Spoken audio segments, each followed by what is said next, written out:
उपमुख्यमंत्री एकनाथ शिंदे त्यांच्या दरे या गावी 3 दिवस मुक्कामासाठी आलेले आहेत। त्यांच्या दौऱ्याला आता एक विशेष महत्त्व प्राप्त झालं। शिवसेना उद्धव ठाकरे गटाचे 8 खासदार यांच्यासोबत एकनाथ शिंदे यांनी बुधवारी रात्री बैठक केल्याची चर्चा समोर आली आणि त्यानंतर स्वतः एकनाथ शिंदे यांनी एक्सपोज करून अशी कोणतीही खासदारांसोबत बैठक झाली नाही अशी माहिती दिली आहे। उपमुख्यमंत्री एकनाथ शिंदे हे त्यांच्या मूळ दरेगावी 3 दिवसाच्या मुक्कामासाठी आलेले आहेत। मी सध्या उभा आहे त्यांच्याच निवासस्थानाच्या बाहेर। एकंदरीत बघायला गेलं तर मोठा पोलिसांचा तगडा बंदोबस्त देखील आता या त्यांच्या निवासस्थानाच्या बाहेर बघायला मिळत आहे।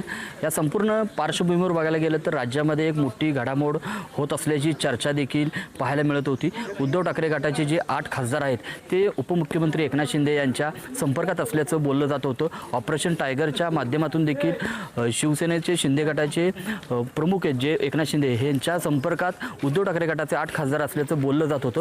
मात्र या संपूर्ण प्रकरणावर उपमुख्यमंत्री एकनाथ शिंदे यांनी ट्विट करून सांगितलं आहे की कोणतीही अशा प्रकारची बैठक किंवा चर्चा या 8ही खासदारांसोबत माझी झालेली नाही आहे। त्यामुळे एकंदरीत बघायला गेलं तर या संपूर्ण पार्श्वभूमीवर या संपूर्ण ऑपरेशन टायगरवर पडदा पडल्याचं पाहायला मिळते। मात्र एकनाथ शिंदे हे गेल्या कालपासून या त्यांच्या मूळ दरेगावी आहेत। मोठ्या प्रमाणात आज सकाळपासूनच पदाधिकारी असतील, कार्यकर्ते असतील, त्याचबरोबर कोणते मोठे नेते किंवा खासदार भेटतायत का हे देखील पाहणं आता महत्त्वाचं आहे।